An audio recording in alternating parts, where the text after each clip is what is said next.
Hello and welcome. My name is Philip Lipsey, and I'm the Richard Lee Director of the Asian Institute here at the University of Toronto. Welcome to today's event, Will Global Civilization and World Order Survive the Decline of the West, hosted by the China Governance Lab and the Asian Institute. I'd like to extend my thanks to the Asian Institute staff and Monk School event staff for their administrative support for today's event, as well as to Lynette Ong for proposing and organizing today's gathering.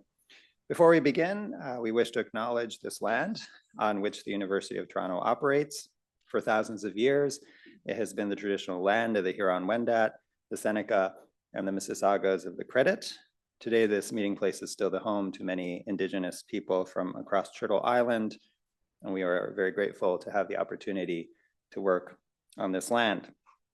Much as this land acknowledgement urges all of us to reflect on the long-standing presence and traditions of people often subject to discrimination and erasure by dominant political institutions, the new book by our distinguished guest, Amitav Acharya, which serves as the focal point of today's conversation, encourages us to look beyond Western preconceptions and biases and consider how the fundamental underpinnings of international order emerge from societies all across the globe and over the course of 5 millennia.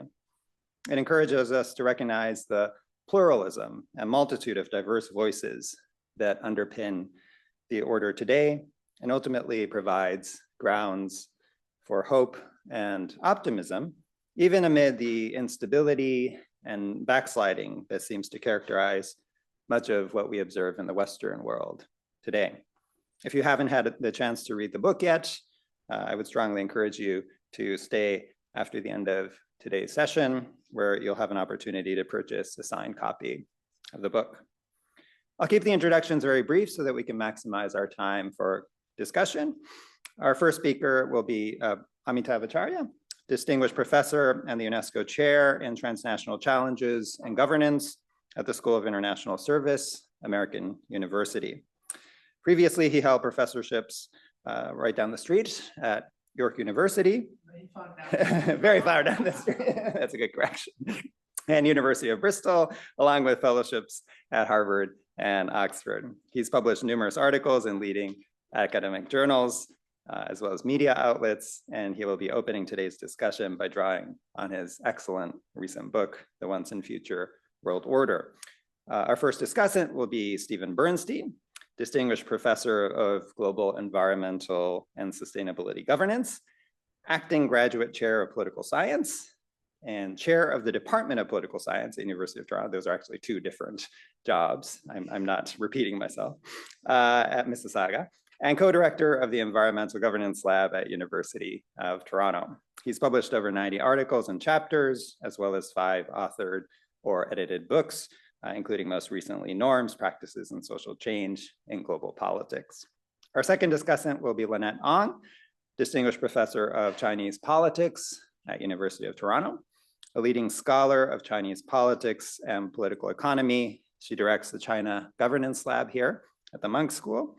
In addition, she's author of 3 books on China and comparative authoritarian politics, as well as numerous articles.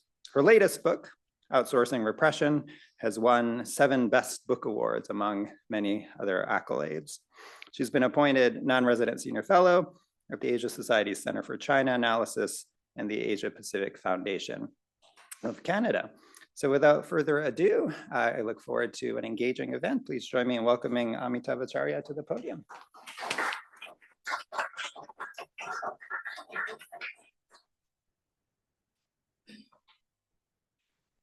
Thank you very much, Professor Lipsey.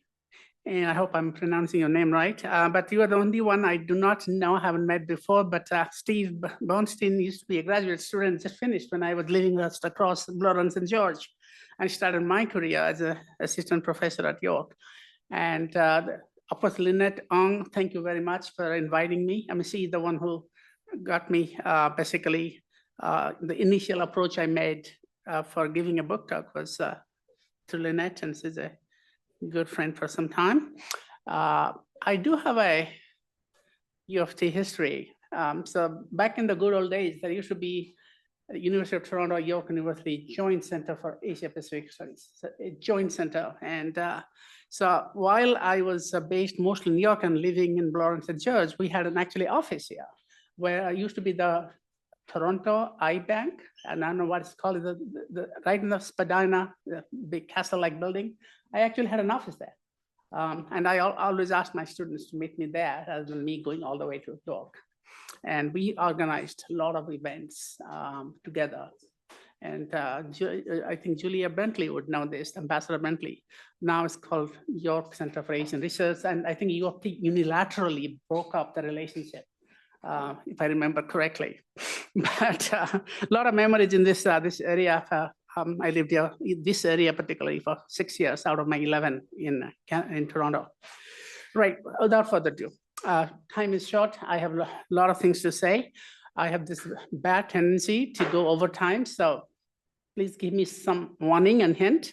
I will try my best. And I have a lot of slides, but I will hopefully not go through all of them. I'll try to tempt you to buy the book and read the details of basically the very brief synopsis of different parts of my presentation. So let's start with what this book is about. Well, I think I didn't see it that way in the beginning, but many people have pointed out that this is an alternative history or narrative of world order, so based on reviews. And so I'm going to use that now. I'll tell you why this is an alternative, because it's an alternative to what, and I will speak about this, but to mainstream influential writers such as Henry Kissinger, whose World Order, book World Order 2014, was one of the provocations for me to write this book. It's not theoretical, so this is very important because a lot of people say, well, what is IR theory in this? You are a theorist. And I decided to take out all references to theory and IR. I did a word search to take this out because I wanted this book to be read by everyone, not just academics or theorists or IR scholars. And also students. Specifically, I designed it for a younger generation. Much of this book came out of my teaching at American University for the last 10 years on a course called Civilizations and World Order. It's not about current affairs. So because I get a lot of, give a lot of book talks, and people have difficulty relating to 5,000 years of history. So they say, oh, what's happening now?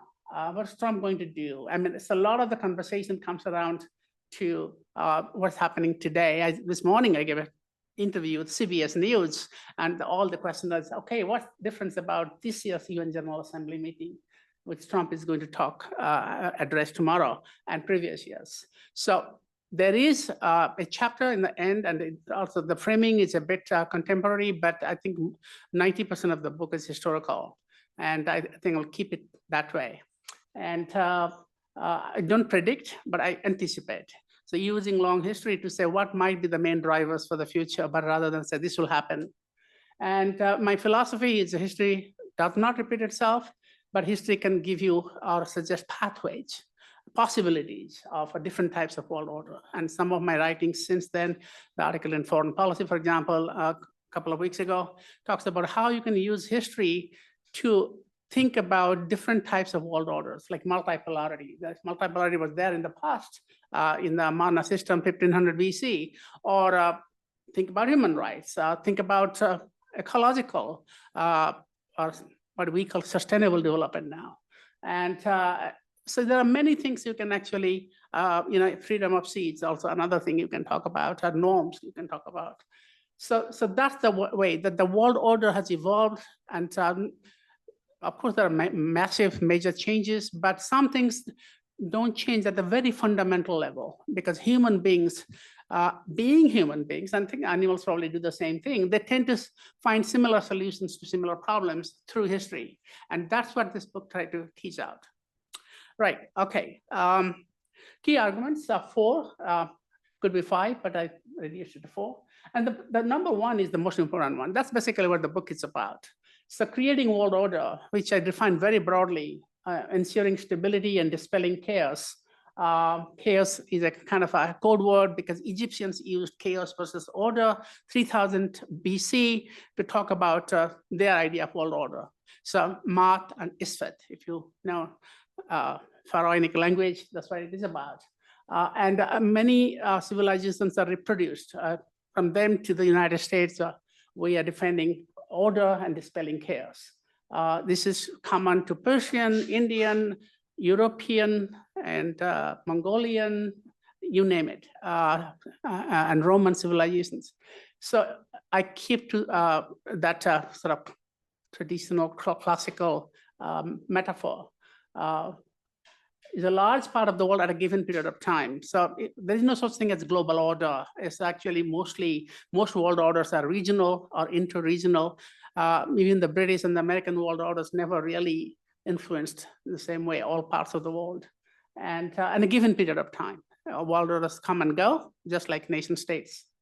But the key is that world order is not a monopoly of anyone, not the West, not the Chinese, not the Indians, not the Islam, and certainly not the West, because that's the big sort of a target of this book, because the Western nations claim to have created the current contemporary world order, and I frontally challenge that. Especially when you look at the foundational ideas and institutions. So it's a shared creation. Share doesn't, it's not a feel-good word like sharing. It's actually true. Sharing to me methodologically means ideas can be created, institutions can be created in different places without necessarily any diffusion. And secondly, there is diffusion, but diffusion is not everything. So ideas spread, but ideas also created. So we're talking about like the Inca Empire in the Indian South America had no links with the Persians. I mean, the time difference and the Gupta Empire in India, but they have, or in the British Empire, but they have some fundamental similarities in the autonomy they granted to the constituents and ideas of human rights independently created in different places. The idea of city-states, Mayas and Greeks, and no contact among them. So I was really struck by this, that so many things are actually similar, but not connected. But then there are a lot of things that become similar because they are connected. And so if you say everything is connected, diffusion, and is a very attractive term, you are denying agency to especially people in this area, this continent, or two continents, who actually created a lot of ideas and institutions of world order, which are very influential to this day, but they won't get any credit because it's all Europeans came and civilized them. Right, so, and I look at several ideas and mechanisms here. There's a few. Empire is, of course, a big idea of world order. We still live in the legacy of empire.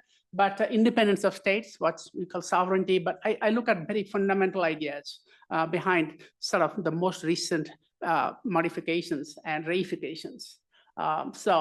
Diplomacy, peace treaties, free trade, humanitarian values, and much more, including human rights. They have come from multiple civilizations. Now, I'm using certain terms, and you can object to that these terms are contemporary, so we should not be using them because the term free trade did not exist. But the idea that trade should be open to everybody did exist for about 1,000 years in the Indian Ocean before the Europeans came in. Similarly, we said diplomacy, what's the peace treaties? These are modern terms, but the idea that you could actually sign agreements and to prevent war, build alliances, nothing new. At least the most recorded evidence we have today is Treaty of Kadesh, 1259 BC. I'll talk about that. So I'm deliberately using terms, modern terms people can relate to, but there are, of course, differences. But the idea of diplomacy, idea behind peace treaties, idea behind human rights, idea behind humanitarian values, like just war, for example, to me is nothing new, and certainly not a creation of the West. Okay, so that's basic point. The other kind of follows the rise of the West depended on Europe's borrowing ideas and institutions and innovations from non-Western civilization and extracting resources from them for imperialism. Now, this is not a new argument. The first one is the most challenging one for me to prove. Second one, of course, has been talked about by post-colonial scholars, but I find a lot more evidence of that. And not just from the Chinese, the Indians, or the Islamic, but also from, like here, the Iroquois, the Seneca, the people who straddled US and Canada today. Their ideas also were very influential. That's the second point. It is not new, but it has been developed much more than before, and I'll talk about it. And the non-Western society, this is not just history we're talking about also the contemporary history after World War II. So what we call the liberal world order, appropriating ideas of human rights and multilateralism and self-determination, racial equality. Actually, a lot of them are, if not original creations, but certainly in their institutional form, proposed and led by non-Western, what we call global South today. And finally, the decline of Western dominance does not mean end of world order. So this is probably a most provocative argument in the book, but an opportunity to build an inclusive order. I actually said the decline of Western dominance is a good thing. Now, careful, decline of Western dominance, not the end of the West or Western civilization. It's dominance. And good thing doesn't mean there will be stability, peace breaking out. But there will be no world order. It's without on instability and violence. But it will lead to a more inclusive, more level playing field and possibilities of building a more just world. So that's the extent of my optimism. It's a good thing. But of course, the Wall Street Journal took issue with that and attacked me viciously in the book review. New York Times, actually, on the other hand, liked it. And they allowed me to publish an op-ed that the book came out. Okay. So these are the 10 foundations of world order that I can select in my presentation. Independent state system, diplomacy and peace treaties, tolerance of other religions and ethnic groups, just war principles and protection of common people, proto-human rights, modern rational state bureaucracy from China, Islamic rationalism, property rights from West Africa, connectivity from Mongol and Indian Ocean, and pre-Columbian, the idea of independent state system, decentralized empire, and also tributary empires, and the confederacy, the idea of peaceful coexistence, the Chinese might say. They didn't invent it, the Iroquois did. Now, these are developed in this part of the world, North and South America, totally independently before the Western European settlers came in. And post-colonial states talking about contributing to and developing, for example, norms of racial equality, multilateralism, and self-determination. Okay, so some examples.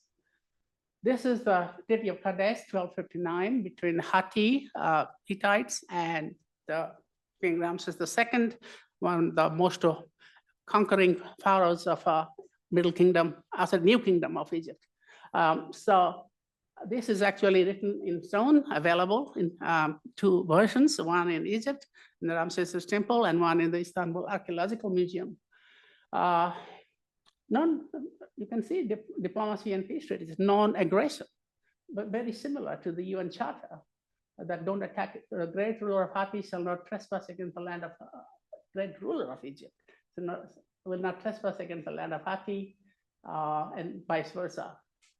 Hatti should not do that for Egypt. These are the 2 biggest powers of that period. 2 largest powers. There are others, but these are the 2 biggest ones. Just look at this. This is also very interesting. Extradition agreements. So what happens if somebody is a rebel against the Egyptian ruler, the pharaoh, and pleads to the kingdom of Hatti? So the kingdom of Hatti will shelter the rebel or give him back? Well, give him back, or the rebel back. Extradition, and vice versa. It's all reciprocal. And when you have alliances, if Hatti is attacked, Egypt will rescue or come to its rescue. If Hatti wants it, there is actually a clause there. Won't go unless you request us, and vice versa. So there are many, many more in this treaty, and it's translated, it's available. It's actually the copy in the UN headquarters in New York. Mare liberum, freedom of the seas, kind of very foundational normative principle of what you call free trade, globalization. Now, we give credit to Hugo Grotius. Cutting a long story short, Grotius was on the payroll of the Dutch East India Company. His brother, his cousin was a captain of a ship that attacked a Portuguese ship off Singapore, 1603, sank it, looted it, took all the goodies to Europe to sell. Of course, the Portuguese complained, and Grotius was hired to defend the Dutch, which is an act of piracy, basically. And one chapter of his book, or this legal brief, so-called, very long legal brief, became Mare Liberum. It was actually called the right of the Dutch to trade in the Indies. So it was basically Indian Ocean focused. But the same Dutch went on to create a bigger monopoly that Portuguese ever could do over Indonesia. And they actually basically told all the local rulers in Indonesia and Malaya, basically, you trade through us. You cannot trade among each other because with each other, which was the case, free trade in Malacca, centered in Malaysia, that for a century, but even before that, throughout the Indian Ocean. So the Dutch basically goes to create their own big monopoly of spices. And when he did that with the Sultan of Makassar, which is a state in Indonesia, in Sulawesi, well, not state, it was the capital of a state there. The Sultan said, God made the land and the sea. The land he divided among men, and the sea gave in common. It has never been heard that anyone should be forbidden to sell the seas. What did the Dutch do? They destroyed completely the Makassar kingdoms and built up their own fort. So Hugo Grotius basically was defender of piracy and imperialism. But we give Grotius credit for being, he's one of the founders of a liberal international order, a liberalism. Now, the Indian Ocean trade existed in Indian Ocean, the largest oceanic trading network in the world at that time, because we didn't have the transatlantic or trans-Pacific routes developed at that time. So, and anybody could trade. And the important thing about this trading system is that it was not managed by empires. It was managed by small city-states, port city-states, from Malindi, Mogadishu, going to Hormuz, Mombasa, Hormuz, Aden, Calicut, going to Malacca. The empires of India and China had no role in this. You can therefore say that you don't need a big power like Britain or United States to ensure free trade. And later on, I realized that IR scholar Stephen Krasner has written about it. You don't need a hegemon. But I had already figured this out because this is clear evidence that anybody could trade. It's actually rules-based. There is actually still a book called Undang-Undang Laut Malacca, Maritime Laws of Malacca, written in the 15th century by a group of sea captains, not by pundits like Grotius, a compilation of rules that tells you what would be the rules of trade, how much compensation you pay if your goods are lost in the sea, and if there's a collision, who pays, arbitration. It's rules-based. It's as rules-based, and it was observed. So rules-based order is not a Western invention either. So if you don't have time to read the book, you can read the article in Foreign Policy I wrote, focusing on this. Okay. So open sea, and this led to prosperity. It was not just a system that did not work. That's why the Portuguese and the Dutch came to, or the Europeans came to Malacca, because whoever is Lord in Malacca has his hand on the throat of Venice. That is one of the sentences from one of the Portuguese travelers who came to Malacca after Malacca fell to the Portuguese. And it was very prosperous because of the spice trade. That's why Alfonso de Albuquerque actually attacked Malacca. So we captured Malacca, we became the richest country in Europe. Okay. Humanitarian values. So you talk about Geneva Conventions, the laws of war, just war. So not attacking civilians, not attacking soldiers who are disarmed, whose weapons are broken, who is previously wounded. This is called Code of Manu. There's no such person called Manu. I mean, it's kind of a code that actually came out from a whole bunch of writings in ancient India around that time. There is a book called Code of Manu, but we don't know that such a person existed. And compare that with the Geneva Conventions. almost identical in many ways. In fact, it went a step further, no use of poisonous weapons. You should not use weapons with poison in war. Now, these rules are not always observed, but they were there. And why they were there? Not because Indians are the most peaceful people in the world. There are plenty of violence in the world, but they thought there was so much violence that we need something to regulate it and protect the civilians. So not because India was a peaceful country, has never been really, but they had rules to minimize or reduce further violence. And the things were not always observed, but in many cases they're observed. You find many examples, not only in this code, but actually in texts of that period. Okay, human rights.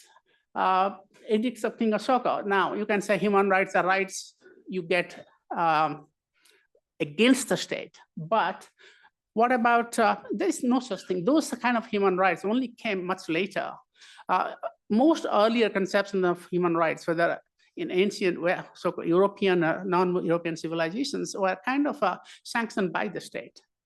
And even the Magna Carta was kind of a state sanctioned. And that's why when the king was forced to sign it against his will, the Pope nullified it, called it null and void, because 10 years, actually immediately after Magna Carta in 1215 was signed. Now here you see a concern about people who are imprisoned, treated harshly, or killed without cause, and the judicial magistrates should strive to make sure that people under them might not suffer unjust imprisonment or harsh treatment. Now these rules are written and was in stone, in pillars, and they could be read out every 3 months or so. You could actually ask them to be read on demand because many people are illiterate. They can read the Sanskrit, Pali, Brahmi script. So they can ask, I want you to read me what is my right, what the state could or could not do when you are being taken to be a prisoner. So not the modern idea of human rights we have today, but there was not such, as I said, you can compare with Magna Carta. Magna Carta actually was basically a forcible, coerced agreement between the barons and King John, and it was nullified by the Pope and had to be reinstituted later. And Magna Carta did not benefit common people, only the freemen. It did not benefit the peasants. There was another tradition from West Africa that was for everybody, not for the nobility. And that is it, called Kuruk and Fuga. Property rights, basis of human rights and all other rights. So that is Magna Carta for you. At the same time, we had about the same time in Mali, West Africa, the Mandan Charter or Kuruk and Fuga. There are 5 ways to acquire property: buying, donation, exchange, work, and inheriting. Any other form without convincing testimony, meaning some sort of a judicial process, is doubtful. And Magna Carta did pretty much same thing, but focus on inheritance. Now, Magna Carta, again, was benefited mostly the barons. It actually led to greater exploitation of the peasants, because now these guys have property rights, and they can go and say, well, we have been granted Magna Carta. In Mandan Charter, Mali, it was just basically a proclamation for everybody, not benefiting only the clan and the warriors. Okay, China. We talk a lot about China. What is China's most consequential contribution to contemporary world order? Everybody talks about compass, gunpowder, paper making, printing, or maybe TikTok. For me, that's none of the above. The most consequential contribution of China to this is from these documents. Look at the British system of recruiting civil servants. Well, according to this report of and the words of Charles Trevelyan, Secretary of the Treasury, who co-authored the report of reforming the British civil service, the British system of recruiting produced civil servants that really could neither read or write, almost an idiot, because they were basically recruited from the noble families, not through open exam, meritocracy. So the British got the idea, British East India Company got the idea from China, from Canton, because they had an office there. They implemented it within the East India Company, and the British government basically adopted it. So did the Americans. The Americans got it from the British. They could not get it from the Chinese, because even though the Chinese were the most enlightened and enduring government of the Eastern world, they could reluctantly admit of the Eastern world. Actually, China was a bit more enlightened than most of Europe at that time. But they said, if British can take it, why can't we? They won't take it if it's Chinese. But look, we got so much things from the British. Look at that we got the Constitution, we got democracy, and why can't we also get the civil service? So American civil service was also reformed to allow for open examination in a Chinese model. And there's a direct path of diffusion. The Jesuits took this idea from China to France. And then the French adopted it, not very successful in the beginning, but later, and the British got it for the East India Company. So it diffused. So that, to me, open public service, openly recruited, our civil service, the Chinese call it public service, recruited through open competitive exam, is a foundation of modern world order to me. And that's an idea that's far more important than anything else China might have contributed to. Okay, moving on. So rational mode of inquiry. We think of Islam as a kind of a, violent civilization, very theological civilization. The boundary between God and human beings is probably the thinnest of any religions. And but there are also a very strong rational tradition. Every civilization is not this or that, they're eclectic. Every civilization has different elements to it. And for Islam, you can see the questioning the existence of God by Ibn Rushd, basically reviving but adding to the Aristotelian idea of the eternity of the world. What did God do before he created the world? He said idly. So this is philosophy, asking questions about creation, existence. And he was very influential for the Renaissance and Enlightenment. At a time when European philosophers in Paris, Bologna, and Oxford were trying to fight the Catholic Church or the Christian Church because challenging creation is so heretical. So they got the idea that they couldn't find Aristotle. A lot of the ideas of Greeks have been lost after the collapse of the Greek civilization. And many of them had been translated into Arabic. And they're basically then retranslated to medieval French and also back to Latin. And they survived. Some of these ideas actually were passed on to Europe in a circular way. So some of the translations that initially survived in Arabic translation from Greek, but also from India. The Arabic numeral system is actually an Indian numeral system, which passed from India to Baghdad and Baghdad to the West. So the whole tradition of translations, metaphysics of Aristotle, actually only the first exposure Europeans had to metaphysics, to me, probably the more important book than politics, was in Arabic translation. Ibn Rushd's 30 plus translations, not translations, they call interpretations of Aristotle, far more influential for European philosophy, for Renaissance, Enlightenment, than say the Aristotle's politics. So Islam played the role of a bridge from ancient to the medieval to the modern world, and both geographically, because right in the middle, and also as a successor to the classical civilizations and bringing them to the modernity. Okay, the Maya, Inca, Aztecs. Not much. I don't have much time, so briefly, city-state system from Mayas, very similar to Sumerian Greece. Incas, decentralized empire. Persians, Guptas in India, and in the British Empire, the idea that empires would be decentralized, local autonomy is important to maintain stability. The Aztecs, tributary empire, the highest rate of literacy in that any society in that period, and of course the Iroquois right here. So inspiration, if not a model, for the American Constitution, and was recognized by Ben Franklin. There is one other story to it, that if the Iroquois had not supported the British, or if they sided with the French, Canada will be ruling the North America, because the Iroquois actually basically supported the American War of Independence, and they did not support the French. So that was very crucial, one of the crucial reasons why the American colonies won, George Washington won. And this has never been given, they have never been given proper recognition for this. And they also created a confederal system. Benjamin Franklin was inspired by it. And they say, if they can do it, why can't we? And even though there was no direct influence, some people disagree. The fact that such a system did exist, peaceful coexistence among a bunch of independent tribes or states, you might say, at that time. Okay, so moving on then, why does this matter, the past? Because you can say, this happened in 13th century BC, 1st century AD. So today we are living in the modern world. So here is my logic, and this is the logic that goes to the book. So Robert Dahlman said, to deny that Athens was a democracy,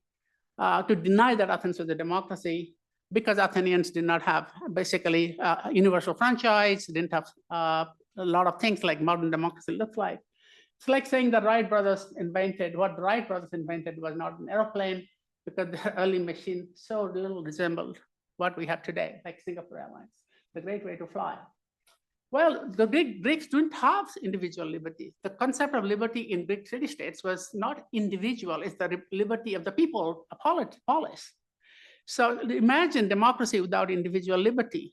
I have no problem giving Athens all the credit for inventing democracy. But if you accept that logic, give credit to the Islamic civilization, Indian civilization, Iroquois, all these others who also developed early prototypes, maybe imperfect, maybe foundational of many ideas we have today. Some of them are more foundational. I believe the freedom of the siege and the humanitarian principles in India, they were actually more advanced than what we have today.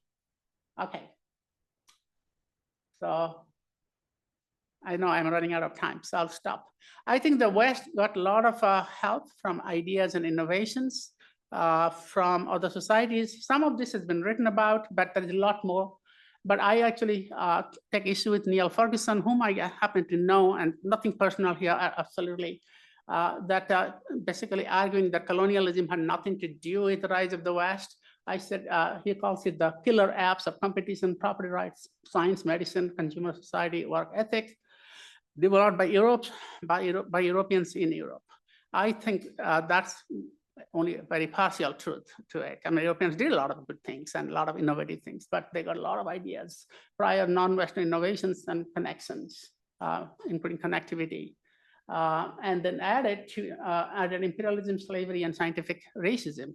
None of these are unique to Europe, maybe scientific racism. Everybody had imperialism too. Everybody had slavery.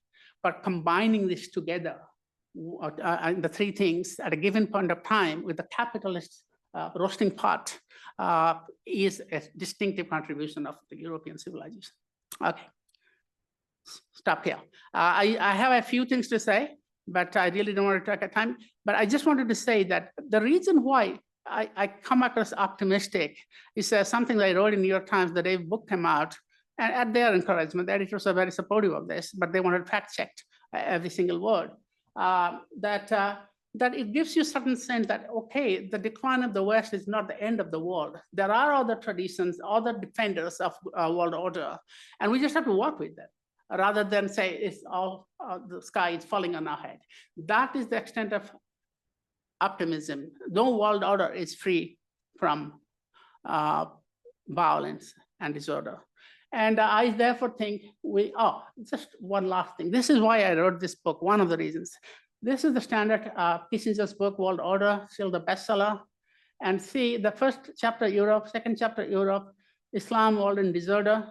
United States comes in Iran, and then he goes to China, gets a little section, India gets a little section, then we all end up with the United States, acting for all mankind. And now I thought I cannot give it to my students. I was teaching this course and I read this book. I actually went to the book launch by Mr. Kissinger. So I wrote this book, which actually starts from the very beginning, as it should be. And you can see historical sequence, but not, if not sequence, at least other civilizations get equal space. So decline of the West is bad? I don't think so. Western dominance, okay? not Western civilization. And this can be used to break down the barriers between East and the West. Both sides contributed. There is no such thing as East, no such thing as the West. It's all modern artificial inventions. And you can use it for academic critique and a policy. I mean, a lot of students, you can find more case studies, go back in history. If you don't want to do that, you can still read it for fun, but that's the idea. Okay. Sorry about that. I told you, I warned you. I'm very bad. Thank you.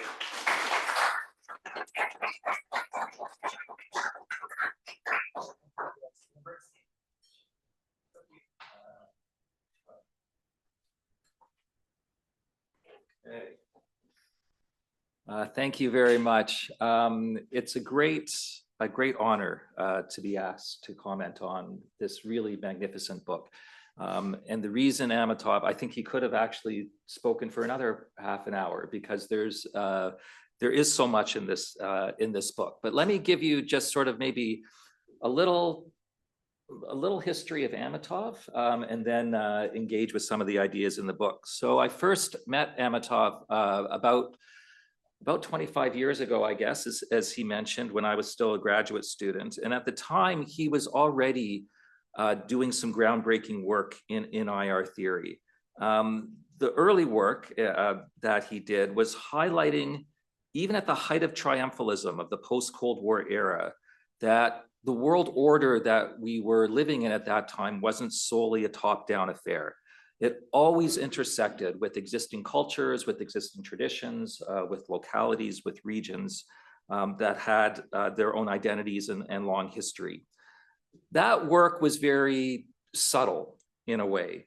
And it led to his first big impact on international relations theory. And I know Amitav said this isn't a book of theory, but of course it stems from a deep engagement, I think, with some of the theoretical currents in the field. So that early work was on the localization of norms and how they intersected with these global norms we have, but how they intersected with these local traditions. This was already gesturing toward an insight that in hindsight seems very obvious, but is also very profound. That the perspective of the field of IR and the West more broadly, the view from the hegemon is another way of putting that, is not only a truncated view, but obscures the influence and legacies and practices of world order that have dominated in different historical periods and in different regions, and that still evolve even as power shifts and our visions of world order shift as we go through periods like this of turbulence. So this book is a grand statement of those ideas, as Amitav's comments should have hinted. It reaches deep into history, but it's much more than a book of political archaeology. Maybe the closest comparison for those of you who have an IR background is some of the English school work. There's a book by Adam Watson, The Evolution of International Society, that sort of looks at some of the different historical periods and overlaps a little bit with what Amitav does. But what this book does is it's at once more majestic, it's more open, self-consciously global, and it's a narrative from the inside out as opposed to looking down. Its purpose strikes me also as fundamentally different. It's to demonstrate both continuity and opportunity.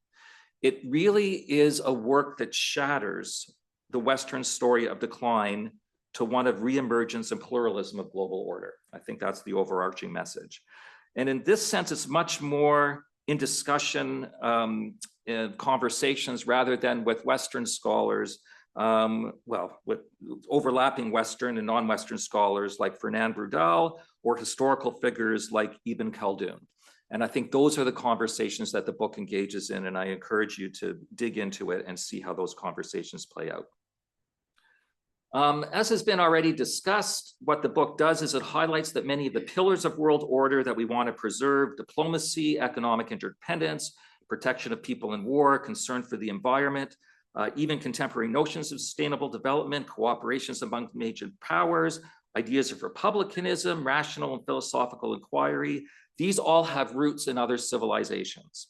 And it's not that there's a linear path from a particular civilization to a particular set of ideas, but many of these ideas emerged and reemerged in different places, in different times, with different points of contact. They are Indian as much as they are Greco-Roman. Even contemporary ideas around racial equality or sustainable development that we see emerge in more contemporary periods often did so independently and in different forms over centuries, and more contemporarily in the post-colonial or non-Western movements and champions where some of these contemporary ideas originated. And this is really the core empirical argument of the book. The big question it addresses is whether the current moment when this order is being challenged can be an opportunity for new interactions and visions and provide elements of better and new ways, especially if you recognize that the practices of the current order really belies much of the values that it supposedly purports to put forward. So it masks hierarchies, inequality, oppression, racism, and dominance that went hand in hand with many of the professed norms of the liberal order. The book's message is overwhelmingly optimistic. And I should say, as an IR, I'm sort of engage a lot with IR theory. This optimism really fights against deep conservative currents in the field that crave stability, that fear change. And these are rooted in our psychology and in the sociology of the field. Even critical IR scholars really have this kind of fear of change and sort of want to hold on to stability in the existing orders. Again, I'm going to turn to a recent book in the English school by Trine Flockhart and Zachary Pakin, which is a book about rebooting the English school. So paying attention to many of the things that Amitabh was talking about. I'm just going to quote from it. Their primary purpose is how institutions can remain resilient within an environment characterized by change and contestation. Okay. So even here, they are concerned about how the changing challenges that we're facing now, challenges of the environment, of communications, production, and science, how they are leading to a volatile, complex, and uncertain world. But they are confronted by what they would call ontological security. This idea that psychologically we're wired to prefer stability over change, that we're wired to prefer what Emmanuel Adler has called metastability, where deep social structures of values and identities remain relatively fixed. Amitabh's book, I think, is a real challenge to this and suggests that we ought to be more open to confronting how these different strands can come together and to overcome our tendency to want to preserve the order that maybe has had these dysfunctional elements. It does raise a few questions, and as always the case in these kinds of things, we want to push the author a little bit. So I'm going to close or talk for a few minutes about 3 or 4 questions that I had that I hope we can have that can be discussion starters. The first question is just a very general one, taking this sort of optimistic view, and that is whether these new configurations, there's an optimism that they can respond better to some of the problems that we've had in the current order. I'm curious about your thoughts of how they can respond to some of the challenges that the world is facing. So I work in the area of climate change and sustainability, so that's one big challenge. But there are, of course, other kinds of global challenges we're facing, challenges like AI, challenges such as the reemergence of territorial conflict, especially involving great powers in a way that we haven't seen in recent history, although we have, of course, seen lots of conflict over the last 50 years. Much of the book is as I've said, is really a tour de force of political history that demonstrates these multiple origins of order. But it's also a history of brutality.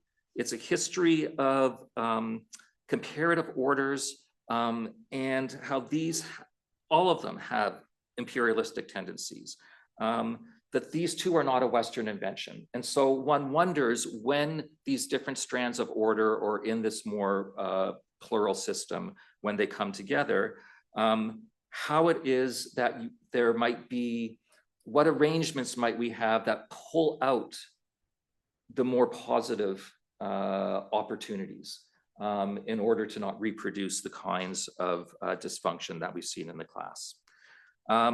Okay, the second question. In the talk, and there's a whole chapter on the system around the Indian Ocean and the kind of the free trade, the open seas, and so on that was happening in that period. It reminded me of another book, Andrew Phillips and Jason Sharman's book, which was titled Order and Diversity. And what their book notes is that well, there was a period in which there was this sort of open free trading system.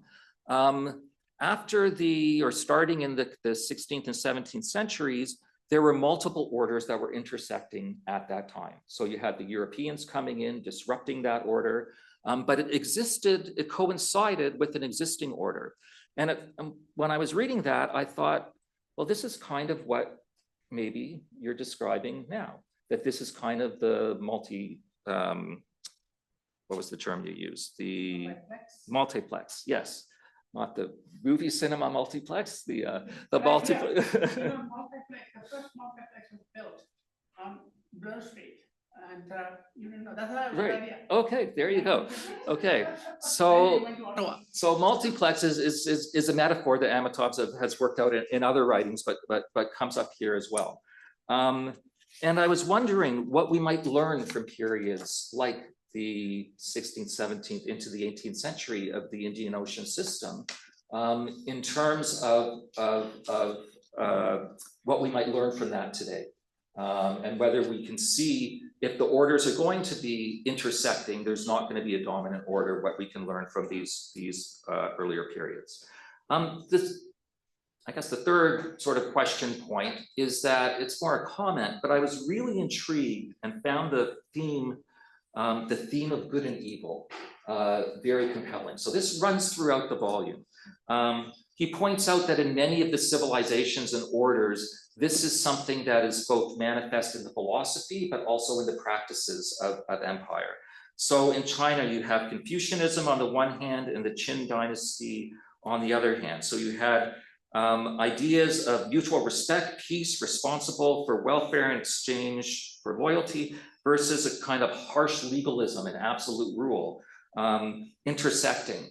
And the book points out that these go back deep into our civilizational histories, right back to Zoroastrianism, probably the first religion, maybe in a way, or the first kind of monotheistic. I mean, it's a little confusing.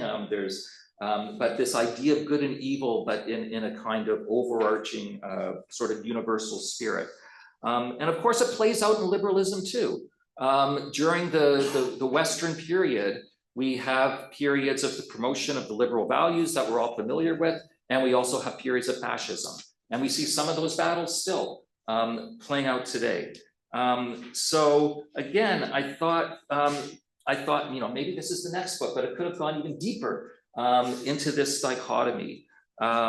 When you think about the challenges of both the US dominated order and the rise of these competing orders, why should we be reassured that a multiplex is going to be any better at handling this dichotomy as these intersections happen? They seem to be a kind of a perennial feature of orders where you have these clashes.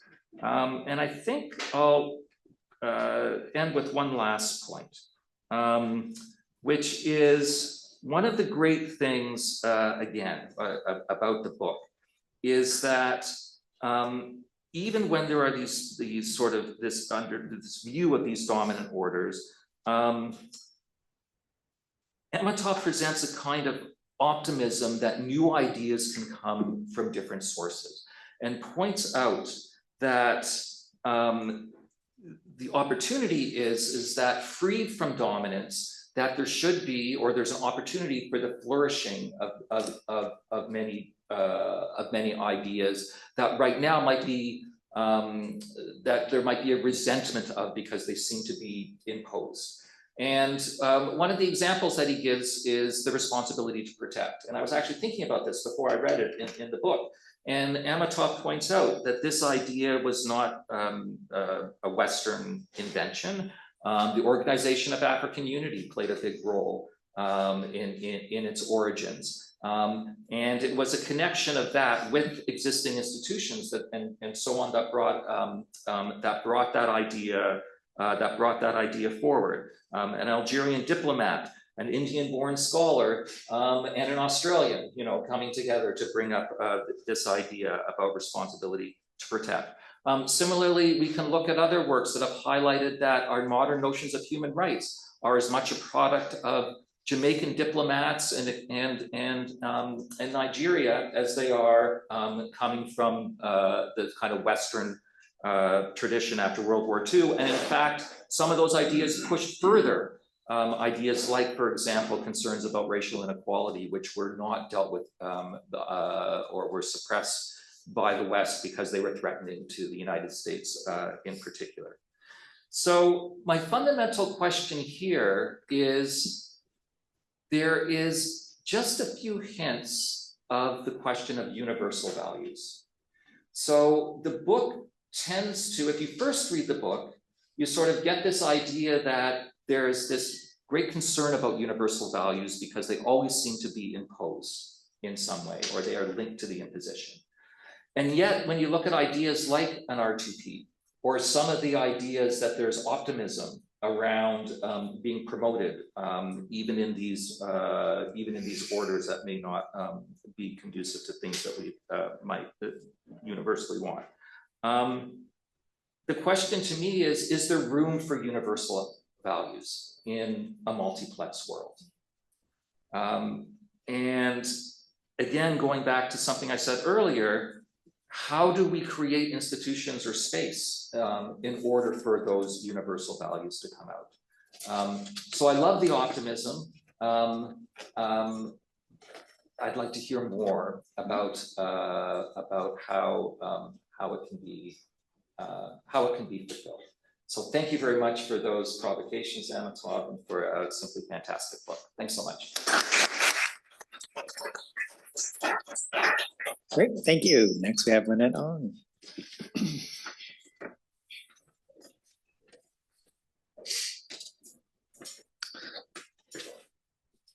So first of all, I would like to thank the Asian Institute staff for putting together this wonderful event.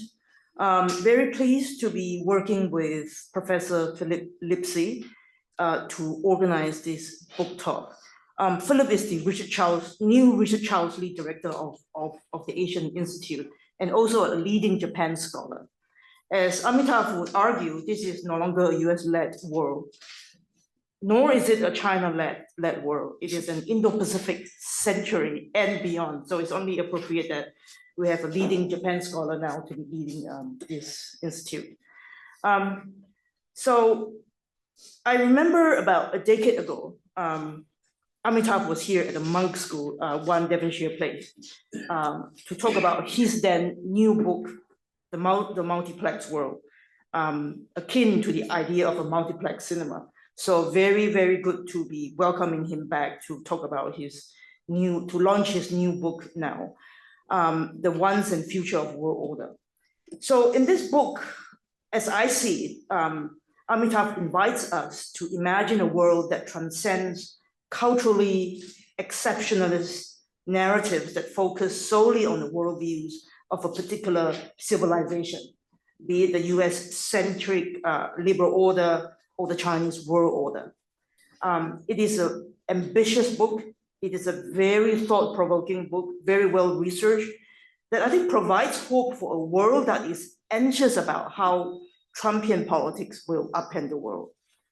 Or for people who are concerned about how Xi Jinping's global ambitions will disrupt the existing world order, right? And in a world where no power has the privilege or the legitimacy to dominate the world order, it may in fact presage a more inclusive and possibly a fairer world that Amitav has argued. So even though Amitav mentions that this is not a book that actually predicts the future, I would like to invite him to share his insights with us on how this post-US-led multiplex world may actually shape up. So these are a couple of questions in my mind. So first of all, when you refer to a multiplex world, what are the different plexes, aside from the Western liberal order or the Chinese world order? What are the different groupings? Would it be organized according to cultural civilization or regional political forces? And secondly, when you mention, states may align with different powers and on different issues, what do you think are the kind of the different fault lines along which states may actually organize? And where would a country like Canada fit in? So traditionally, I think Canada has relied heavily on the US on both economic security as well as national or military security. But as Trump 2.0 has posed a fundamental challenge to that. So now we see a shift from a unipolar to a bipolar and possibly a multiplex world. But that sort of shift or transition isn't necessarily straightforward. So for Canada, for instance, in terms of national security, Canada is not a European country, even though some people have suggested or argued that Canada should in fact join the European Union. But it is not easy to switch partnership in economic security or national security either. For the last 10, 15 years or so, we have tried to hedge risk and then foster closer economic ties with China, but China has tried to impose trade or economic coercion on Canada on more than one occasion. So all this is to say that the transition to a post-US-led world order, I think, would necessarily create frictions, if not conflicts.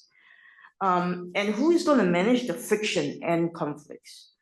And by what and whose rules should countries abide by, right? And would it be a fairer world? I would think, in a world where competing centers of power, where no power necessarily dominates, I think much depends on who is the final arbiter of power. And in a multiplex world, who are going to set the rules and standards? And what role do you think multilateral institutions such as the WTO and United Nations will play in the multiplex world? And do you think groupings or arrangements like the BRICS and SCO, the Shanghai Cooperative Organization, might potentially offer a solution to the global south as alternatives? So if we think about it, the world as a multiplex world, this is like saying an industry that is no longer dominated by a monopoly or a duopoly, but by possibly an oligopoly. As we know, in oligopolistic industries, oligopolies often work together to collude, to maintain, to set high prices, and to set standards and to keep smaller players out. And how do we prevent and ensure that this sort of collusive behavior doesn't happen in the multiplex or oligopolistic world? So these are the questions that come to my mind, and I think that arise from Amitav's very thought-provoking book. And maybe he wants to think about writing a sequel to answer all these very very important questions that follow this very important book. So congratulations again for writing such a important book that challenges some of the fundamental concepts that I think many scholars have taken for granted. Thank you. Thank you.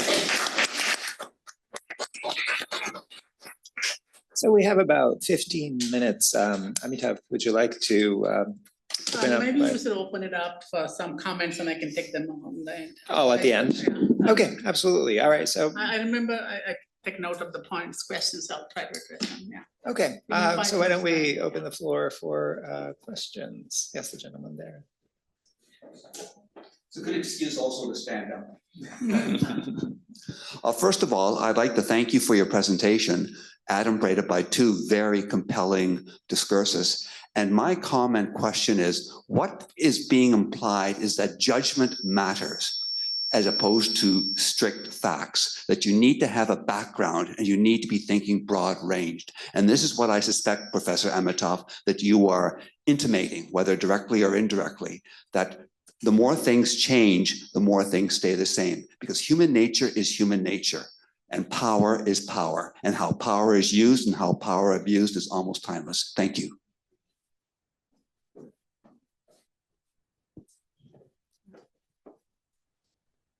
Shall we keep on collecting? Any question there? Please.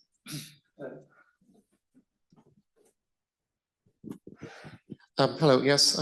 I was just thinking about how in Indonesia, it's there's a conscious effort, or at least there was when the state was being founded, to lean upon the Majapahit Empire in terms of being an example of pre-Western hegemony within within that part of the world, and how some of the tools that are being used to kind of basically displaying the current PRC's development of its naval and China Coast Guard presence within the South China Sea, and is basically leaning towards what they would say as precedents from the time of Zheng He, like from the time of the Yongle Emperor's trips and so forth.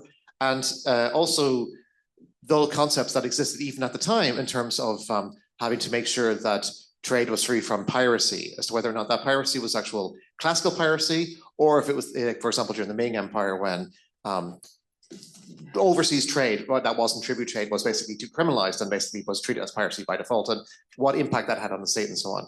So I guess long story short would be, while it is true that they're not necessarily should rely solely on Western views and so forth, like that the VOC was leaning on and so on, I do think that maybe there might be questions like to look into in terms of how had those other states such as Majapahit and the early Ming had the more advanced gun cannons and other kind of technologies and so forth that the Europeans were able to bring, especially like, you know, the late 18th, early 20th century, that maybe they themselves would have imposed a less open version of trade across the Indo-Pacific region than was being suggested earlier in the talk. Thank you.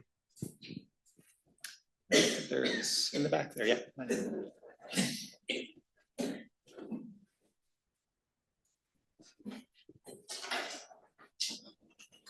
So thank you very much for the presentation. Really enjoyed it. So my question is basically how can we define fairness? Like, can we ever have a fair world order in any, like, in either way? I think it will be very difficult, but I'm very curious to learn about your opinion. Thanks. Okay, we want to leave some time for Amitav to answer all of these wonderful questions. And so maybe I'll add one of my own. And so I guess, you know, my question was that, you know, is there a danger that the West will become non-conservative in the lingo that you use, that some of what we're seeing in the United States arguably, you know, reflects a backlash against the perception that the traditional white majority is under threat. And we've seen a turn that in many ways challenges traditional American domestic political institutions. And so is there a danger that in this multiplex world, the West will end up becoming more of a force for destructive change and undermining the stability of the order? So with that, I'll give you 10 minutes to go through all of this. Well, I'll probably stand up. So thank you very much for the questions and the comments. So yeah, there's a lot very, very important. I will try to reflect on them, maybe in my future articles. I keep writing different stuff out of this book. But certainly a follow-up book is on the cards. I mean, you work with a commercial publisher, like basic books, they always have the right to your next book. and we were not talking about it, developing this idea of the multiplex world that taking into account particularly the questions that were raised by Ned and also by Steve.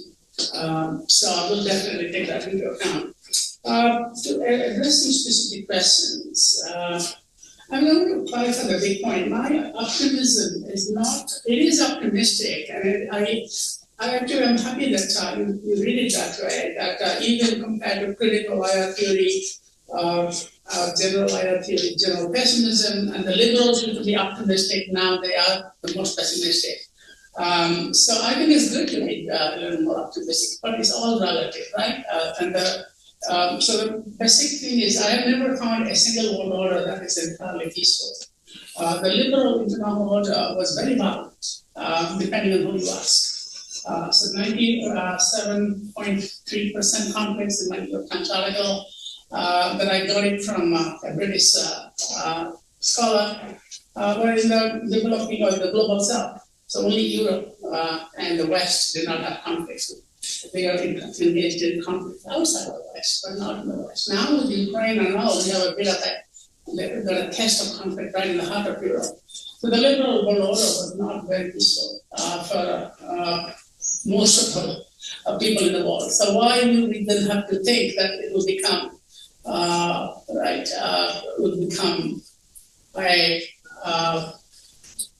entirely peaceful? But it can be a better world. I mean, I think better means the vast majority. I mean, if you believe in democracy, fairness, I think the majority of the people in the world will have more of a say on their world order than they ever had in the last 200-300 years. And there will be a cost of transition, cost of uncertainty. But I'm talking about in the long term, not in the next year, 2 years, 3 years. And if you didn't have somebody like Trump comes to the disruption idea, you had more like Barack Obama, for example. We won't be seeing. Joe Biden was also a bit of a headline, policy. But you have Bill Clinton, Barack Obama, different American presidents have challenged this in a different way.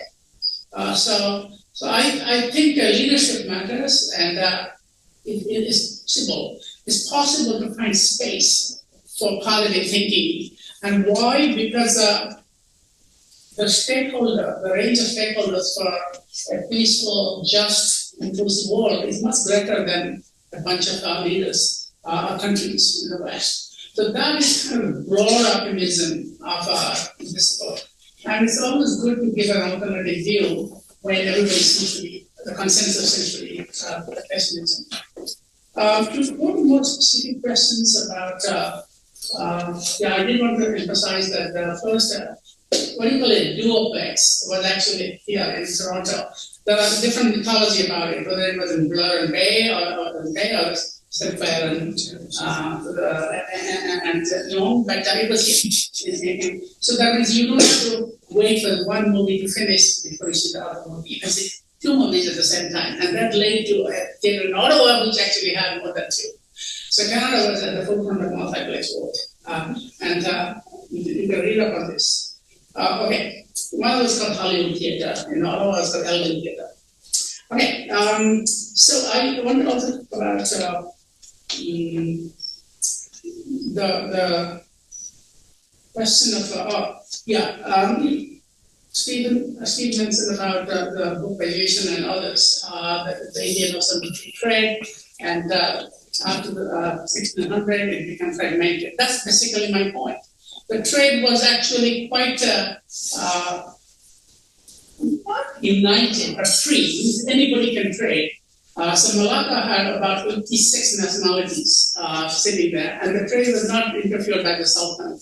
It was managed by a committee of 10 people from Arabs, Indians, Chinese, Japanese, and some Africans. So they actually decided on arbitration, even sometimes commodity pricing. There was a little bit of intervention, but not from the Sultan. It was actually from the Committee of Traders. So, because the Asians do not have a tradition of extending the jurisdiction to the sea, it might sound very actually strange or unbelievable. But when the Mughal emperor was asked by the Sultan of Maldives, that the Portuguese are harassing us, can you protect us? One of his subordinates responded that the emperor of the bridge does not extend to the sea. So if they're harassing somebody here, we could do something. Similarly, the Southeast Asians did not extend their jurisdiction to the sea. So something to remember when the Chinese say they have actually jurisdiction of the South China Sea. They couldn't have it. It was not allowed. I mean, it was not tradition. It's like customary principle. And therefore, it was actually an open sea. I call it everyone's sea. Rather than the Roman Mediterranean, which is a Mare Nostrum, our sea, the Roman Sea. In Europe, in the Mediterranean, after the fall of the Roman Empire, even Venice and Genoa, all that parceled out the sea, the small pieces of the British. But the Indian Ocean never really parceled out the sea among different jurisdictions. You can provide local security, but you cannot claim jurisdiction or prevent somebody from trading, as long as you pay duties. So there was 6%, 4% duty that were fixed. And this is all written about. The records exist. We just don't pay attention to this. Okay, so the Europeans fragmented it. Suddenly after the 1600, the Indian Ocean became fragmented. So the British, the Dutch, they carved out the spheres of influence. That's a very European tradition when it comes to the maritime jurisdiction. Now, in terms of how, I'll try to find out one or two questions. Okay. The chaos was a dichotomy. I mean, this is a little controversial because people would say, I'm feeling a dichotomy or binaries, and post-colonial wasn't like binaries. There's always gray areas, for sure. But this symbolism, this has been a very powerful legitimizing force for emperors and rulers from Egypt to the present. In different terminology, so they may not use order versus chaos, but light versus darkness. Or, Darul Harb and Darul Islam, the war of Islam. But there is also the otherness. It has always been there, but different civilizations have handled it differently. They haven't made it a civilizational and permanent thing. So they found a way to find reconciliation. So in that sense, a lot of people think of Islam as kind of this belligerent, divisive religion, but Islam actually in the time, now from 7th century, maybe 8th century onwards, had the most liberal policy of cultural coexistence. They call them dhimmi, sometimes ask them for taxes, which is actually in some ways, kind of exploitative, but on the other hand, they allow you to build keep your mosque, keep your temple, keep your synagogue. And Cordoba, for example, when the Catholic rulers, Fernando and Isabella, took over Al-Andalus, they basically expelled not only the Muslims, but also the Jews. And they were in the Ottoman Empire, where they provided the heaven. So all this, my basic point is whether a civilization and a world order will be peaceful or unstable depends on also agency. And we therefore have to build it. What history does is not to say this is going to happen, but there are possibilities. There have been power, which are power. There have been exercise of power in the past. It's not a constant in the same way. Power has been managed in many different ways. Power has been shared, power has been monopolized. And I think looking at the broad range of history, you can actually find examples and pathways to get out of some of the problems we're facing today. And that brings me lastly to the point about how to preserve ecology. I think the Native American Indian management of ecology is a very good model to follow, which was replicated in some ways in Australia before the Europeans came in. Sharing, and there's a section in my book on this that talks about how the indigenous ways of managing sustainable ecology can actually have very positive consequences. Thank you. Thank you, Amitav, Stephen, and Lynette, and thank you to the audience for your excellent questions. We do have a little bit of time for the next 30 minutes for a book signing, as well as light refreshments for all of you who are interested. And thank you very much for coming to our event today.